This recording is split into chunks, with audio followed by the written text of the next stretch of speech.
محلے والوں نے کرپان سنگھ کو یہ بتلایا کہ لبھا اور دیپک دونوں نہ صرف گہرے دوست تھے بلکہ یہ دونوں عادی چور بھی تھے۔ یہ خبر ہمارے اور کرپان سنگھ کے لیے بڑی حیران کن تھی۔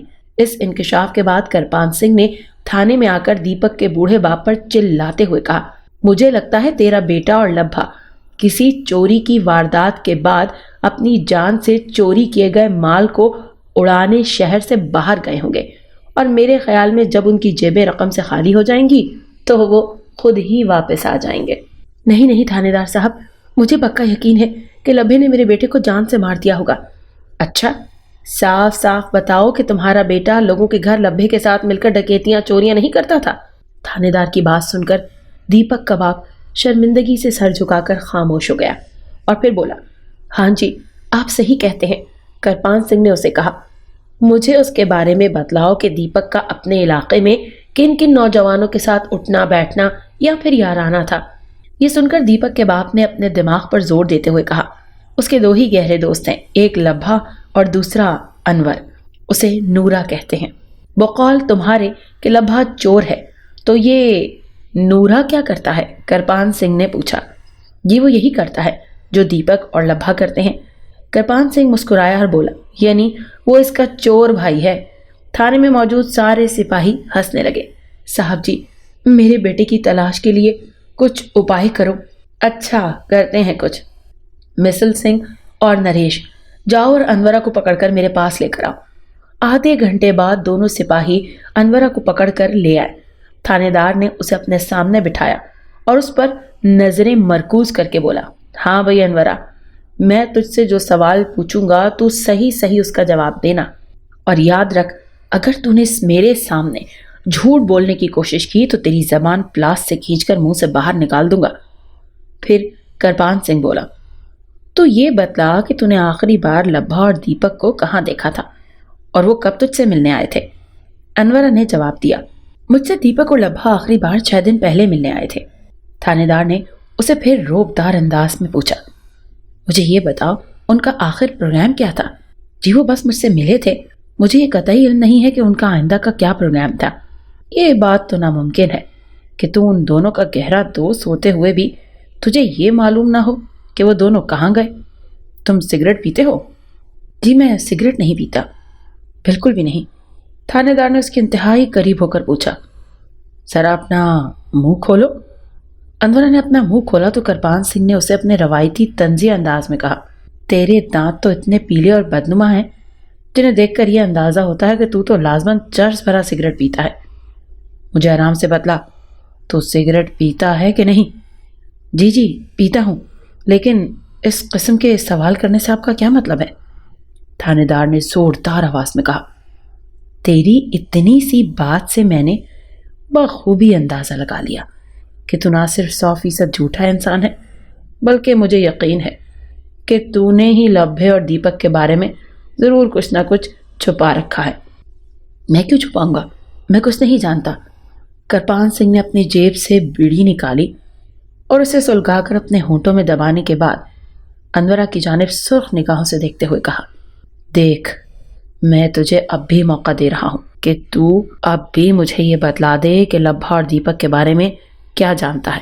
تھانے دار صاحب، میں خدا کی قسم کھا کر کہتا ہوں، میں شریف انسان ہوں۔ اچھا تو شریف انسان، اب میں تیرے اندر چھپا چپ کا روزہ توڑواتا ہوں، تو ایسے نہیں مانے گا۔ اس نے مجھے کہا، راجہ نیاز چلو اسے ڈرائنگ روم میں جا کر ذرا 3rd ڈگری لیول کی خاطر مدارت تو کرو۔ چل لوئے، میں نے اسے گھسیٹ کر ڈرائنگ روم کی جانب لے جاتے ہوئے کہا۔ تھانے دار صاحب آپ میرا یقین کریں، مجھے کچھ نہیں معلوم کہ لبھا اور دیپک کہاں ہیں۔ وہ لرزتے ہوئے چیخنے لگا۔ پھر اچانک دیپک کا باپ بولا، تھانے دار صاحب یہ تینوں اپنا زیادہ تر وقت اکٹھے چوری چکاری نشے میں گزارتے تھے، یہ سب ایک دوسرے کے ہمذات ہیں۔ میں لبھا کے بارے میں کچھ نہیں جانتا، میں بولا ہوں۔ ڈرائنگ روم میں کرپان سنگھ نے انورا کو پولیس کے سخت ترین روایتی انداز سے تشدد کا نشانہ بنایا، اور انورا ابھی بڑا ڈھیٹ قسم کا سخت جام تھا۔ وہ اسی بات پر اڑا رہا، میں ان دونوں کے بارے میں کچھ نہیں جانتا، وہ کہاں ہیں اور کس ارادے سے گئے ہیں۔ کرپان سنگھ سے شامل خان نے کہا، سر لگتا ہے یہ واقعی سچ بول رہا ہے، لیکن میرا پولیس کی نوکری اور تھانے داری کا تجربہ کہہ رہا ہے کہ یہ ہم لوگوں سے کچھ چھپا رہا ہے۔ کرپان سنگھ بولا۔ انورا پولیس کی مار سے معمولی زخمی اور نڈھال ہو گیا تھا۔ اس کی ناک کے نتنوں سے ہلکا ہلکا خون رسنے لگا۔ مجھے اس کو دیکھ کر نہ جانے کیوں ترس آ رہا تھا، لیکن یہ سب دیکھنا اور لوگوں پر ڈنڈے برسانا میری سرکاری مجبوری تھی۔ ڈرائنگ روم میں قبرستان کی طرح خاموشی چھائی ہوئی تھی۔ ایک توقف کے بعد تھانے دار نے انورا کو مخاطب کر کے کہا، دیکھو مجھے اب بھی تیرے بارے میں یہ پکا شک ہے کہ تو کسی نہ کسی حوالے سے لبھا اور دیپک کی گمشدگی میں ملوث ہے۔ تیرے لیے بہتر یہی ہے کہ تو میرے عذاب سے بچنے کے لیے اب بھی بتلا دے کہ لبھا اور دیپک کہاں ہیں۔ انورا تسلسل سے اپنا ہی کلمہ دہرائے جا رہا تھا کہ وہ اس معاملے میں بے قصور ہے اور کچھ نہیں جانتا۔ اچھا، اب میں اس کی زبان سے حقیقت کھلوانے کے لیے فرقہ استعمال کرتا ہوں۔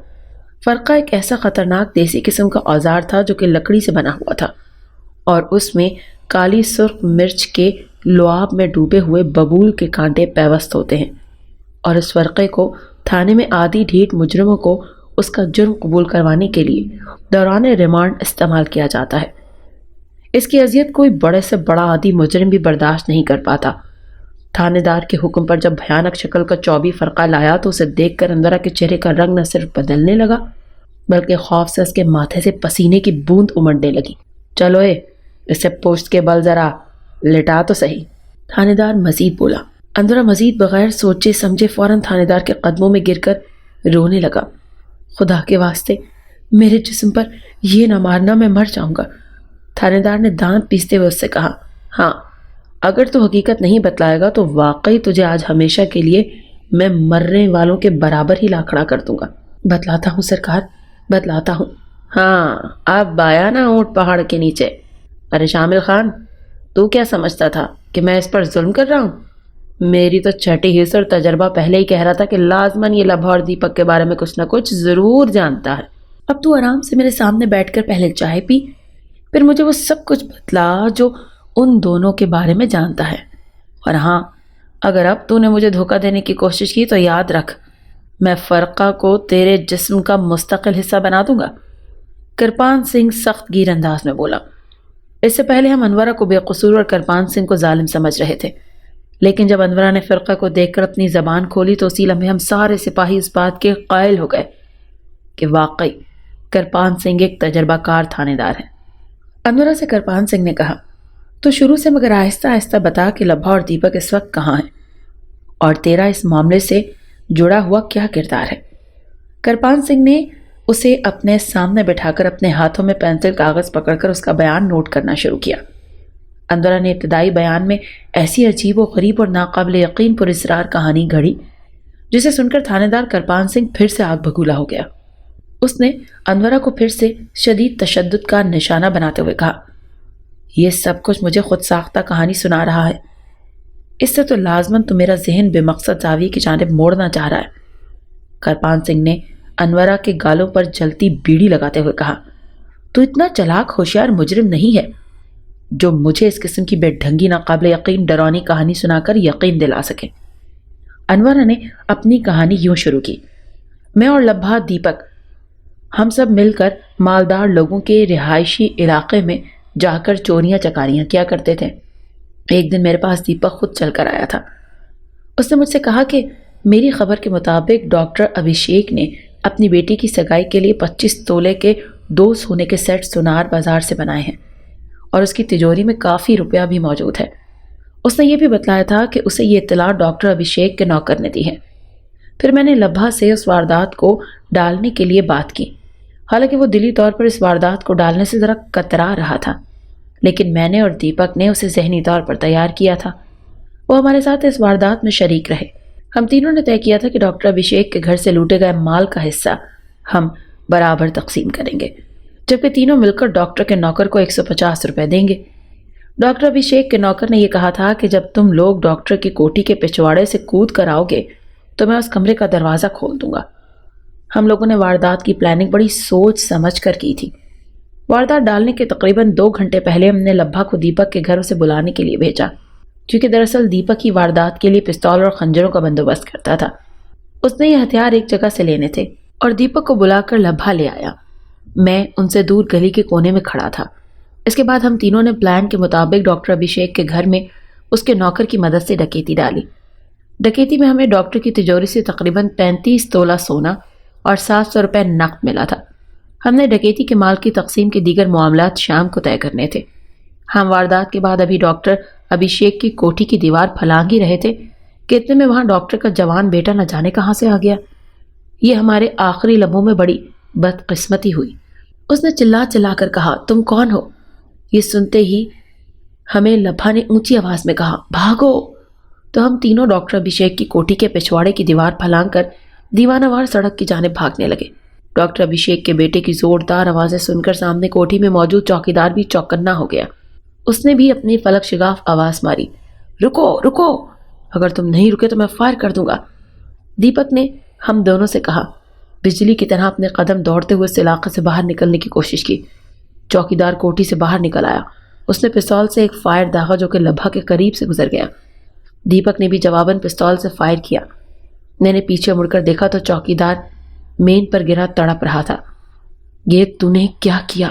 میں نے چلاتے ہوئے کہا۔ لبھا نے کہا، فٹافٹ داسی کے پرانے کھنڈروں کی جانب بھاگو۔ داسی کے پرانے کھنڈر دراصل ہندوؤں کی پرانی پوجا گھاٹ تھی، جہاں صدیوں پرانا ٹوٹا پھوٹا ویرانہ مندر تھا۔ بہرحال ہم فٹافٹ داسی کے کھنڈرات میں پہنچ گئے۔ لبھا نے دیپک کے منہ پر تھپڑ مارتے ہوئے اسے کہا، الو کے پٹھے، عقل کے اندھے، تو نے چوکیدار کو گولی کیوں ماری؟ یہ تو نے ہمیں پولیس کے چنگل میں پھنسوانے اور مروانے کے لیے بہت بڑا غلط کام کر دیا۔ میں نے اس موقع پر جو مناسب سمجھا وہی کام کیا۔ وہ بھی آگے سے چیخنے لگا، ارے پاگل، ہم نے ڈاکٹر ابھیشیک کے گھر آرام سے چوری کی اور وہاں ہمیں کسی قسم کی مزاحمت کا سامنا نہیں کرنا پڑا۔ چل، اگر ڈاکٹر کے بیٹے نے ہمیں دیکھ بھی لیا تھا تو کیا ہوا؟ وہ ہم تینوں کو جانتا نہ تھا۔ اگر ہم کسی طریقے سے پکڑے بھی جاتے تو ہماری پولیس عدالتوں سے کسی نہ کسی طریقے سے بچ جاتے، لیکن اب تو نے اپنی زندگی کی یہ سب سے بڑی غلطی کی ہے، چوکیدار کو گولی مار کر۔ اب اس سے یہ ہوگا کہ علاقے کی پولیس اس دوہری واردات کی تفتیش بڑی المناک اور سائنٹیفک طور پر کرے گی۔ خیر، جو ہونا تھا وہ تو ہو گیا، اب تو مجھے بتلا کہ کرنا کیا ہے۔ میں نے کہا تو لبھا بولا، اس وقت ہمارے اس لوٹے ہوئے مال سمیت آگے کہیں جانا خطرے سے خالی نہیں تھا۔ اس نے مزید مشورہ دیا کہ ہمیں فی الحال یہ لوٹا ہوا سامان اسی کھنڈر میں کسی مناسب جگہ چھپا دینا چاہیے اور پھر نارمل حالات میں اپنے اپنے گھروں کو چلے جانا چاہیے۔ پھر لبھا بولا، چھپانے کے لیے کوئی جگہ تلاش کر۔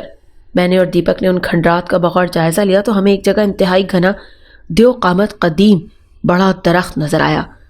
تو میں نے اور دیپک نے اس درخت کے قریب گئے اور دیکھا کہ اس ہزاروں سال پرانے درخت کی شاخیں نہ صرف دور دور تک پھیلی ہوئی تھیں بلکہ اس کا تنا اتنے بڑے احاطے میں پھیلا ہوا تھا کہ اس کا گولائی میں رقبہ کم از کم 40 سے 50 فٹ ہوگا، یہ شاید اس سے بھی زیادہ۔ دیپک بولا، دیکھ، درخت کے تنے تلے درمیان میں خلا ہے، فی الحال سارا سامان، سونا اور روپیہ اس خلا میں چھپا دیتے ہیں۔ ہم نے واپس آ کر یہ بات لبھا کو بتلائی تو اسے ہماری یہ تجویز پسند آئی۔ اس نے دیپک کو کہا کہ ہم دونوں اس درخت کے تنے میں خلا والی جگہ کو صاف کر کے اس میں یہ سونا اور روپیہ پھنسا دیتے ہیں۔ لبھا، تو صحیح کہہ رہا ہے، آگے گلیوں کوچوں میں لازماً اس دوہری واردات کی کھپ مچی ہوگی اور وہاں پولیس والے مشکوکین کے جامع تلاشی بھی کر رہے ہوں گے۔ چل جلدی سے سارا سامان چھپا دیتے ہیں۔ اور پھر ہم نے اپنا کام شروع کیا۔ ہم نے سوچا کہ درخت میں موجود خلا کو مزید گہرا کر دیتے ہیں اور اس کے لیے پکی اینٹیں خلا میں مارنی شروع کر دیں۔ اچانک درخت کی اوپری جانب سے میرے سر پر گرم لعاب قسم کی کوئی چیز گری۔ میں سمجھا کہ شاید یہ درخت پر بیٹھے کسی پرندے نے بیٹ کی ہوگی۔ تھوڑی دیر بعد یہ ہوا کہ دوبارہ ایک بڑی خون کی بوند زمین پر آ گری۔ میں اسے دیکھ کر دہل گیا۔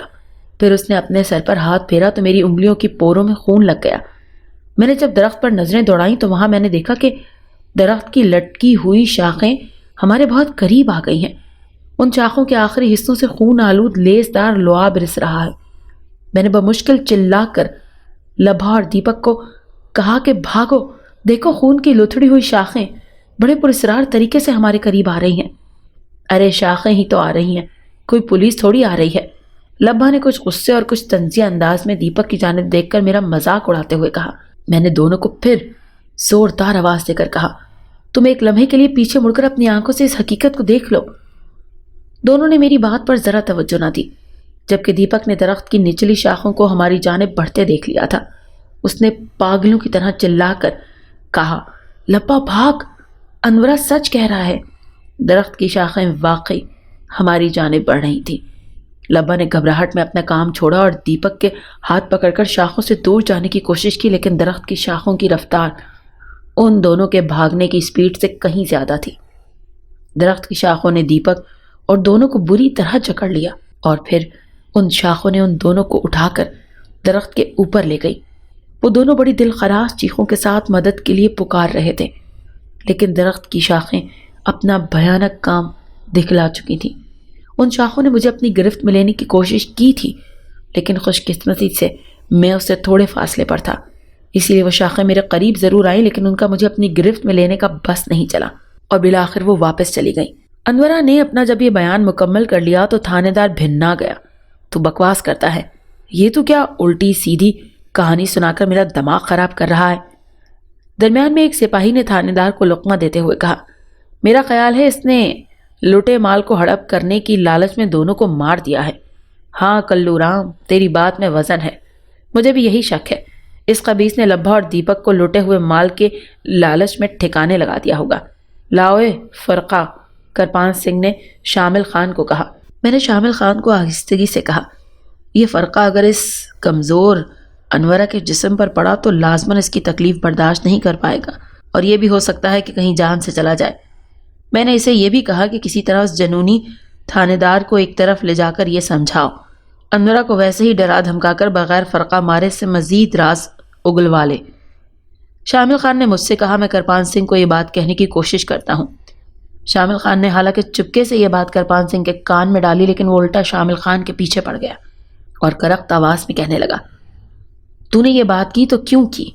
تم لوگ کھڑے ہو کر صرف وہ کرو جو میں کہتا ہوں۔ کرپان سنگھ نے ہماری ایک نہ سنی اور اس نے انورا کے جسم پر فرقہ برسانے لگا تو انورا کی دل خراش چیخ نکل گئی۔ تھانے دار صاحب، میں قسم کھاتا ہوں کہ دیپک اور لبھا برگد کے درخت کی شاخوں میں اپنی گرفت میں لے کر سب سے اوپر لے جا کر شاید مار دیا ہے۔ میں سچ بول رہا ہوں۔ کرپان سنگھ انورا کو ضرورت سے زیادہ جسمانی اذیت دے رہا تھا، وہ ہم سے دیکھا نہیں گیا۔ شامل خان نے میری جانب کنکھیوں سے دیکھا اور پھر ہم سب نے بھی یہ بات محسوس کی کہ انورا انتہائی تکلیف میں تھا اور اسے دیکھ کر یہ بھی لگ رہا تھا کہ وہ مرنے والا ہے۔ شروع میں تو کسی نے تھانے دار کو روکنے کی کوشش نہ کی، لیکن جب شامل خان سے رہا نہ گیا تو اس نے آگے بڑھ کر کرپان سنگھ کا ہاتھ پکڑا تو کرپان سنگھ نے انورا کو چھوڑا اور شامل خان کو ہلکا سا دھکا دیتے ہوئے کہا، تیری یہ مجال، تو میرے سرکاری کام میں مداخلت کرے؟ یہ سرکاری کام نہیں ہے کرپان سنگھ، تم اس کو موت سے ہمکنار کرنے والا ظلم کر رہے ہو۔ تو اپنی زبان بند رکھ، کرپان سنگھ نے اسے ڈانٹتے ہوئے کہا۔ شامل خان کے ساتھ ہم سپاہی بھی شامل ہو گئے۔ بڑی مشکل سے ہم نے کرپان سنگھ کو راضی کیا وہ انورا کو فی الحال چھوڑ دے۔ نڈھال انورا کو واپسی تھانے کی کوٹری میں لایا گیا۔ کرپان سنگھ نے انتہائی طیش میں آ کر شامل خان سے کہا، اگر تجھے اس مجرم سے ہمدردی ہو رہی ہے تو پھر تو ہی اپنے طریقے سے اس سے پوچھ کہ اصل معاملہ کیا ہے۔ شامل خان نے کرپان سنگھ کو جواب دیا، یہ معاملہ میرے سپرد کر دو، یہ میرا آپ سے وعدہ ہے کہ اس پر بغیر تشدد کے اصل حقیقت آپ کے سامنے لے آؤں گا۔ کرپان سنگھ نے انورا کو شامل خان کے سپرد 2 شرطوں کے تحت کیا۔ پہلی شرط یہ تھی کہ اگر یہ بھاگ گیا تو ساری ذمہ داری اس کی ہوگی، اور دوسری یہ کہ مجھے 3 روز کے اندر رزلٹ چاہیے۔ شامل خان نے بڑے دھڑلے سے سینہ پھلا کر کرپان سنگھ سے کہا، میں اگر 3 روز کے اندر اس گتھی کو نہ کھول پایا تو میرا نام شامل خان نہیں۔ ادھر لبھا کے لواحقین بھی روتے پیٹتے تھانے میں پہنچے۔ وہ بھی اپنے گھر سے فلاں تاریخ سے غائب ہے اور انہیں یہ شک ہے کہ اسے دیپک اور انورا نے قتل کیا یا اغوا کیا ہے۔ بالکل اسی قسم کی کچی رپورٹ دیپک کے باپ نے انورا اور لبھا کے خلاف کٹوائی۔ شامل خان کے لیے یہ مسئلہ کسی جوئے شیر لانے کے مترادف تھا۔ اس نے سب سے پہلے انورا سے کہا تھا کہ میں تجھ پر ترس کھا کر اپنی ذمہ داری پر ظالم کرپان سنگھ کے چنگل سے بچا تو لایا ہوں، لیکن اب خدا کے واسطے مجھے ساری حقیقت بتا دے۔ انورا قسم کھا کر اپنی اس بات پر اڑا رہا کہ لبھا اور دیپک کو برگد کے درخت کی لمبی شاخوں نے پہلے اپنی گرفت میں اچھی طرح لپیٹا اور پھر ان دونوں کو اپنے درخت کے اوپری حصے میں لے گئی۔ بقول اس کے شروع میں ان دونوں کی دل دہلا دینے والی زوردار چیخیں آتی رہیں اور پھر خاموشی چھا گئی۔ شامل خان اس کے بعد انورا کو ہتھکڑی پہنا کر ڈاکٹر ابھیشیک کے گھر لے گیا۔ وہاں اس کے بیٹے نے فوری طور پر انورا کو پہچان لیا۔ اسی دوران ڈاکٹر ابھیشیک کے نوکر کو بھی گرفتار کر لیا گیا۔ اس نے بھی اپنے جرم کا اعتراف کر لیا۔ دوسری جانب دیپک اور لبھا کے لواحقین نے شک کے بنا پر ایک FIR انورا کے خلاف اندیشہ اغوا قتل کٹوا دی۔ FIR کے کٹنے کے بعد کرپان سنگھ نے قانونی طور پر انورا کے خلاف عدالت میں جسمانی ریمانڈ حاصل کیا اور انورا پر چوری کے اندیشے کے دوسرے قتل، اغوا اور نہ جانے کتنے الزامات ڈال دیے گئے۔ کرپان سنگھ نے اس بار انورا کو دل کھول کر ہر طریقے سے مارا کوٹا، لیکن وہ اپنی اس بات پر اڑا رہا کہ لبا اور دیپک کو برگد کی شاخوں نے مارا ہے۔ ایک ایسا بھی وقت آیا کہ کرپان سنگھ جب اس کی زبان سے کوئی نیا انکشاف نہ اگلوا سکا تو اس نے برگد کے درخت کے معائنے کا فیصلہ کیا۔ وہ پولیس کے چند سپاہی اور انورا کو ساتھ لے کر اس درخت کے پاس گیا۔ وہاں لوگوں کا جمع غفیر جمع ہو گیا۔ اس میں زیادہ تر کٹر مذہبی ہندو تھے۔ کرپان سنگھ نے ان کٹر مذہبی ہندوؤں سے کہا کہ مجھے اس درخت کی جڑوں اور اوپر شاخوں کا معائنہ کرنا ہے، تو انہوں نے کرپان سنگھ کو کہا کہ یہ برگد کا درخت ہمارے لیے انتہائی مقدس ہے، ہم کسی صورت بھی اس کے مقدس کو پامال نہیں کریں گے۔ کرپان سنگھ نے جواب دیا کہ اس درخت کا معائنہ کرنا اس کی قانونی مجبوری ہے، تو ان مذہبی ہندوؤں نے وہاں مزاحمت کی، لہٰذا پولیس پارٹی بغیر کسی کارروائی کے واپس آ گئی۔ ادھر لبا اور دیپک کے رشتہ دار عدالت اور پولیس میں بار بار درخواست پر درخواست دیے جا رہے تھے۔ کرپان سنگھ پر ہر طرف سے بڑا پریشر تھا۔ وہ بھی اپنے تئیں انتہائی پریشان ہو گیا تھا۔ وہ کس طرح برگد کے درخت کا معائنہ کرے؟ اس کے سامنے کئی مسائل تھے۔ وہ درخت انتہائی لمبا اور پھیلا ہوا تھا۔ اس کے بالکل اوپر تک جانا انتہائی مشکل تھا۔ اس کی لمبائی کم از کم 60-70 گز تو ہوگی۔ اس درخت کا معائنہ کرنے کی کٹر ہندو اجازت نہیں دے رہے تھے، اور بھی کئی دیگر مسائل تھے۔ درخت یہ عجیب و غریب پراسرار سطح کا کیس کرپان سنگھ کے گلے پڑ گیا۔ ایک دن اس نے پولیس پارٹی اتھارٹی کو خط لکھا کہ اسے اس برگد کے درخت کا معائنہ کرنے کی خاطر مزاحمتی کٹر ہندوؤں کے عطاب سے بچنے کے لیے مزید پولیس کی نفری درکار ہے۔ کرپان سنگھ کو حکومت نے اضافی پولیس دے کر کرپان سنگھ ایک بھاری پولیس ٹیم کے ساتھ برگد کے درخت تک پہنچ گیا۔ کٹر مذہبی ہندو بھاری پولیس کی تعداد دیکھ کر ذرا ڈر گئے۔ اس بار انہوں نے اپنا کوئی مزاحمتی رد عمل ظاہر نہ کیا۔ کرپان سنگھ نے دیو ہیکل درخت کی طرف تنے کے آس پاس کی مٹی کھرچ کھرچ کر دیکھی۔ وہ سرخی مائل یعنی خونی رنگت کی تھی۔ اس کے بعد اس نے ایک مقامی جوان لڑکے کو کہا کہ وہ درخت کے بالکل اوپر تک جا کر دیکھے کہ وہاں کیا ہے۔ یہ سنتے ہی وہ لڑکا اس درخت پر چڑھنے لگا اور کافی اوپر تک جا پہنچا کہ اچانک وہ کسی پتھر کی مانند درخت سے دھڑام سے لڑک کر نیچے گرا۔ اس کا منکا ٹوٹ گیا تھا۔ وہ نیچے زمین پر گرتے ہی ساکت ہو گیا۔ اس کے مرنے کے بعد 3 روز تک خوف کے مارے کوئی شخص اس درخت کے قریب نہیں پھٹکا۔ اس دوران انورا نے کرپان سنگھ کو بتایا کہ لبھا نے ڈاکٹر ابھیشیک کے گھر سے لوٹے ہوئے سونے 2 جگہ اور روپوں کو 3 جگہ تقسیم کیا تھا۔ کرپان سنگھ نے اس سے کہا کہ ارے کیا وہ درخت روپے سونے بھی کھا گیا؟ 3 روز بعد کرپان سنگھ پولیس کی بھاری نفری لے کر اس درخت کا معائنہ کرنے پھر گیا۔ وہاں اس نے ایک شخص کو یہ لالچ دیا کہ اگر اس درخت سے جتنا بھی روپیہ سونا مل گیا اس میں سے 10% اسے بطور انعام ملے گا۔ وہ شخص کرپان سنگھ کی جانب سے اس پیشکش پر راضی ہو گیا۔ اس نے بڑی باریک بینی سے اس درخت کی ایک شاخ کو ٹٹولا۔ اسے وہاں ایک جگہ سے سونے کی پوٹلی اور کچھ روپے ملے۔ اس نے اس کے بعد اس درخت کا پھر سے چپا چپا چھانا، لیکن اسے اب وہاں کچھ نہیں ملا۔ کرپان سنگھ نے اس سے کہا کہ تو درخت کے آخری سرے پر جا کر یہ دیکھ کہ وہاں کوئی خاص چیز ہے۔ اس نے کہا تھا تھانے دار صاحب اس درخت کے آخری چھور پر ایک بہت بڑا ٹیڑھا سا خلا ہے۔ اچھا، اس درخت کا اچھی طرح معائنہ کر کے یہاں چوروں کی جانب سے لوٹا گیا سونا روپیہ تو نہیں پڑا ہوا؟ اس شخص نے درخت کی شاخوں کا چپا چپا چھاننا شروع کر دیا۔ اسے 2 جگہ علیحدہ علیحدہ 10-10 کے نوٹ ملے۔ اس زمانے میں 10 روپے کا نوٹ 20,000 کے برابر ہوتا تھا۔ کرپان سنگھ نے اسے کہا کہ وہ اب نیچے آ جائے، لیکن وہ شخص اپنے لالچ میں اس درخت پر کافی دیر تک چڑھا رہا۔ تھانے دار نے اس شخص کو 5 روپے دے کر ٹال دیا۔ انورا کو دوبارہ تھانے میں لایا گیا۔ کرپان سنگھ اسے بار بار نفسیاتی طور پر تشدد کر کے یہ زور دیتا رہا کہ وہ کسی طرح لبا اور دیپک کے قتل یا اغوا کی اصلیت بتا دے، لیکن وہ بڑے وثوق سے قسم کھا کر یقین دلانے کی کوشش کرتا رہا کہ ان دونوں کو واقعی برگد کے درخت کی شاخوں نے ہی مارا ہے اور لبھا نے لوٹے ہوئے سونے اور پیسوں کو مختلف حصوں میں تقسیم کیا تھا۔ ایک بار پھر کرپان سنگھ بذات خود سپاہیوں کو لے کر مذکورہ درخت کے پاس گیا۔ اس نے وہاں کے مقامی لوگوں سے اس کی تاریخی حیثیت کا پتہ لگوایا۔ وہاں کے پرانے لوگوں نے اس امر کی تصدیق کی کہ برسوں پہلے رات کے وقت ایک ہندو پجاری کا لڑکا پراسرار طریقے سے غائب ہوا تھا اور اس کی لاش کا ایک حصہ اس درخت کے دیوہیکل شاخوں کے اوپر سے ملا تھا۔ راوی نے اس کہانی کو دلچسپ موڑ بتلایا ہے کہ ایک دن اتوار کے روز سرکاری چھٹی تھی۔ میں صبح کے وقت گہری نیند سویا ہوا تھا کہ اچانک میرے گھر میں تھانے کا ایک سپاہی شامل خان بڑی پریشان کن حالت میں آیا۔ اس نے مجھے اٹھا کر یہ بڑی بری خبر سنائی کہ تھانے دار کرپان سنگھ کی لاش برگد کے درخت کے پاس ملی ہے۔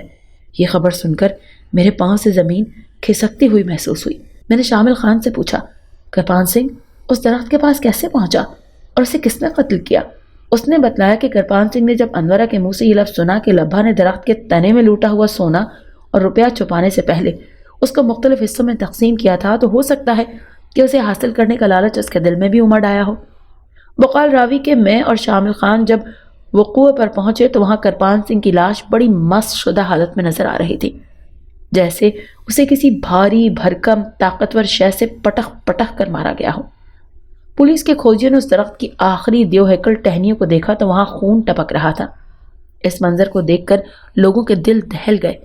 وہاں ہمارے علاقے کا ڈی ایس پی کاندھے سے شام ہماری آمد سے پہلے موجود تھا۔ ڈی ایس پی کاندھے شام نے ارد گرد کے لوگوں سے پوچھا کہ یہاں کوئی موقع کا عینی گواہ یا وہ اس حادثے کے بارے میں کچھ جانتا ہے۔ لوگوں کے درمیان سے ایک شخص انتہائی ڈرے ہوئے انداز میں ڈی ایس پی کے قریب آیا اور اس نے ہاتھ جوڑ کر کہا کہ میں کچھ کہنا چاہتا ہوں۔ ہاں کہو، کیا کہنا چاہتے ہو؟ ڈی ایس پی نے کہا تو اس شخص نے کہا، سرکار آج میں صبح جب اس درخت کی پوجا کے لیے آیا تو میں نے دور سے ایک پتھر کی آڑ میں چھپ کر یہ منظر دیکھا کہ تھانے دار صاحب ایک نوجوان شخص کو چاقو کی مدد سے قتل کر رہے تھے اور قتل ہونے والا نامعلوم نوجوان کہہ رہا تھا، تھانے دار صاحب آپ میرے ساتھ دھوکہ کر رہے ہیں۔ تھانے دار صاحب نے جواباً کہا، چل جا کر کام کر، یہ لے میں نے بھی تیرے ساتھ مل کر مال تلاش کیا ہے۔ پھر تھانے دار صاحب نے پے در پہ حملہ کر کے اسے قتل کر دیا۔ قتل کرنے کے بعد اس نوجوان کی لاش کو میرا خیال ہے ٹھکانے لگانے کے چاہ رہے تھے کہ اتنے میں درخت کی شاخیں بڑی تیزی سے دونوں کی جانب بڑھیں اور شاخوں نے زمین پر مردہ تھانے دار کے ہاتھوں قتل شدہ نوجوان کی لاش کو اٹھایا، اور پھر جب تھانے دار صاحب بھاگنے لگے تو ان شاخوں نے بجلی کی مانند آگے لپک کر انہیں اپنے شکنجے میں جکڑ لیا، اور پھر ان شاخوں نے تھانے دار صاحب کے جسم کو پٹخ پٹخ کر کچومر کر دیا۔ تو اپنے ہوش و حواس سے یہ بات کہہ رہا ہے؟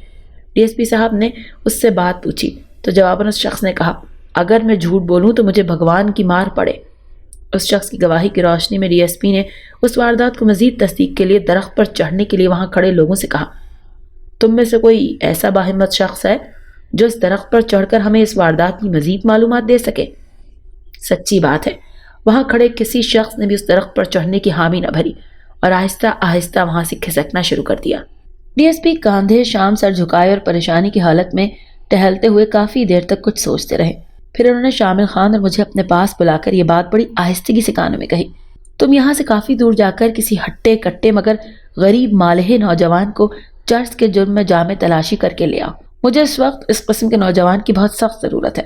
پھر ڈی ایس پی کے حکم کے مطابق ہم نے ایک جگہ سے تھوڑی دور جا کر ایک غریب لڑکے کو روک لیا۔ شامل خان نے ایک چھوٹی سی چرس کی ڈلی چپکے سے اس کی جیب میں ڈال دی۔ ہم نے اسے نشہ آور شے رکھنے کے جرم میں دھر لیا۔ وہ بیچارہ واہ ویلا ہی کرتا رہا، وہ بے قصور ہے۔ ہم اسے ڈی ایس پی کاندھے شام کے پاس لے آئے۔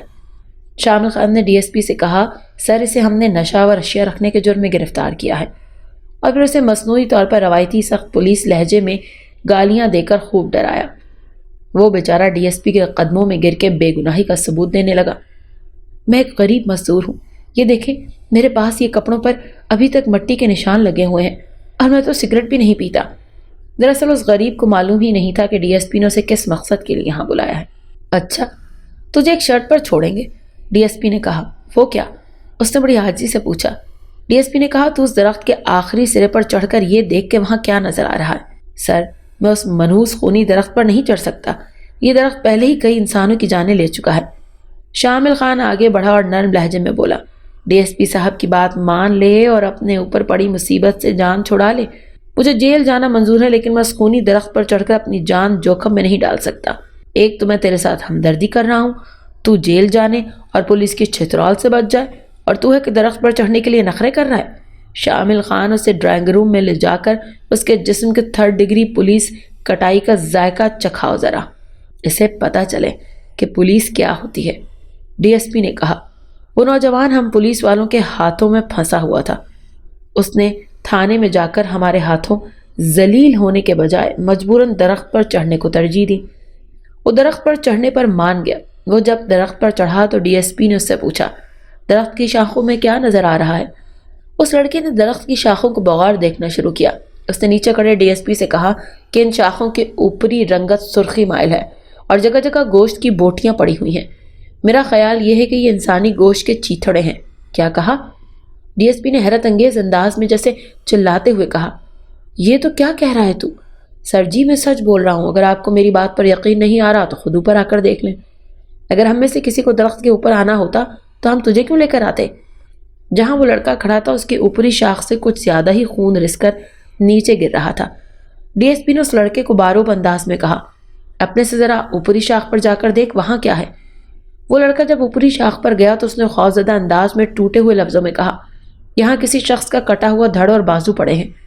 اس کی اس بات سے نیچے کھڑے سارے لوگ اور ہم سب میں کی گھگی بن گئی۔ ڈی ایس پی کی زبان بھی پہلی بار خوف کے مارے عجیب ہو گئی۔ خیر انہوں نے بڑے دھیمے الفاظ میں کہا، تو اس کٹے ہوئے بازو کو نیچے پھینک۔ وہ لڑکا بھی اپنے تئیں ڈرتے ڈرتے اس شاخ پر آگے بڑھا۔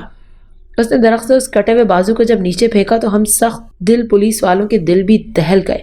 ڈی ایس پی نے مجھ سے کہا، آگے بڑھو اور اس بازو کو اٹھاؤ۔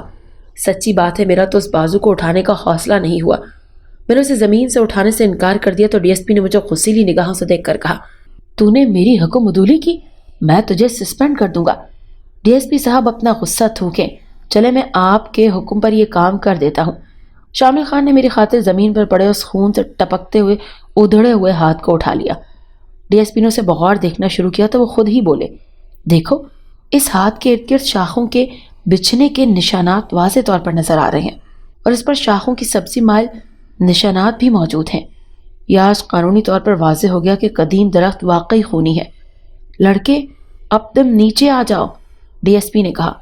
وہ نوجوان جیسے ہی اس درخت سے نیچے اترنے لگا تو ہم لوگوں نے بہت خوفناک اور عجیب چیزیں محسوس کی۔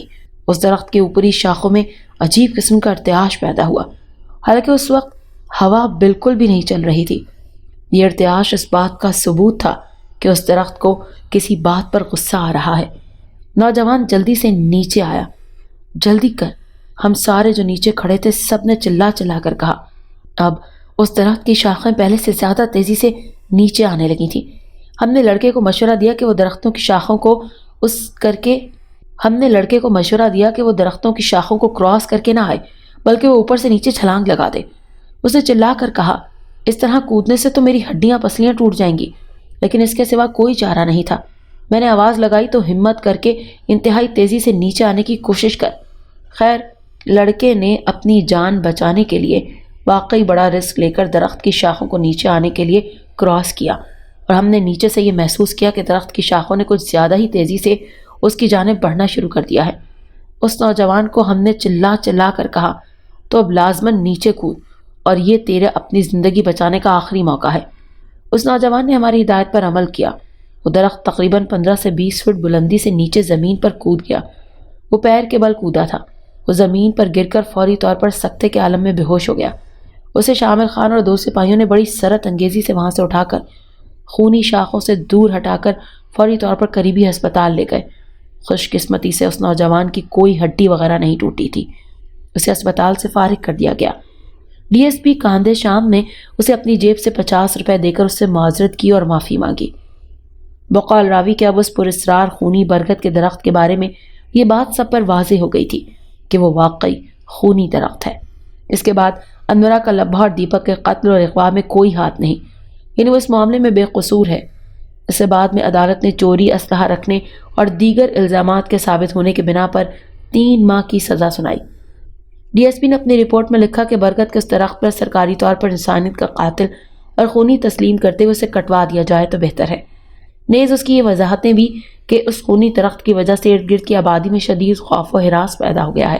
چند روز بعد متعلقہ محکمے نے ڈی ایس پی کو یہ اجازت دے دی کہ اس درخت کو کٹوا دیا جائے۔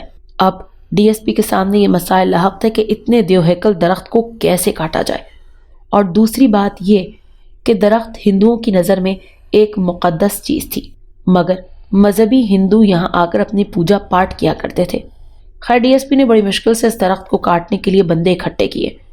جب انہوں نے آریاں، کلہاڑیاں، رسیاں لے کر اس درخت کو کاٹنے کے لیے اس جگہ پہنچے تو وہاں پہلے سے ہی سینکڑوں کٹر مذہبی اور لڑاکا طبیعت کے حامل ہزاروں لوگ موجود تھے۔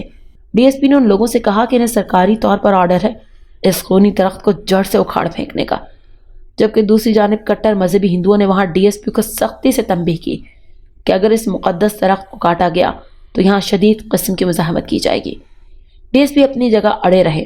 میں نے لوگوں کے اندر سرایت شدہ خوف اور ڈر کو ہر صورت میں نکالنا ہے اور اس خونی درخت کو جو کہ لوگوں کی جان سے کھیل رہا ہے ہر قیمت پر ہٹانا ہے۔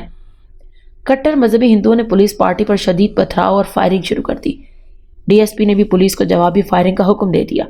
الغرض دونوں جانب سے فائرنگ پتھراؤ کے نتیجے میں 4 افراد مزید اپنی جان سے گئے اور کئی زخمی ہو گئے۔ رات گئے ہیڈ آفس سے ڈی ایس پی کو حکم ہوا کہ مذکورہ درخت کو کاٹنے کا فیصلہ فی الفور مؤخر کیا جائے کیونکہ اس سے کٹر مذہبی لوگوں کے درمیان غصہ بڑھے گا۔ لہٰذا ان تمام باتوں کو مد نظر رکھتے ہوئے اس درخت کو کاٹنے کا پروگرام ختم کر دیا گیا، لیکن برگد کے اس درخت کا نام خونی درخت پڑ گیا تھا۔ لوگوں میں اس قدر خوف و ہراس بیٹھ گیا تھا کہ لوگوں نے پوجا پاٹ کے لیے بھی اس درخت کے قریب جانا چھوڑ دیا، بلکہ کوئی شخص بھول کر بھی وہاں نہیں جاتا تھا۔ اگر آپ کو یہ کہانی اچھی لگی ہے تو اسے لائک کیجیے اور ہمارے چینل کہانی محل کو سبسکرائب کیجیے۔ اور ہاں، اگر آپ کے کسی دوست، رشتہ دار یا بہن کے ساتھ خدا نخواستہ اس طرح کا کوئی بھی واقعہ پیش آیا ہے تو ہمیں کامنٹ سیکشن میں اس کے بارے میں ضرور بتائیے۔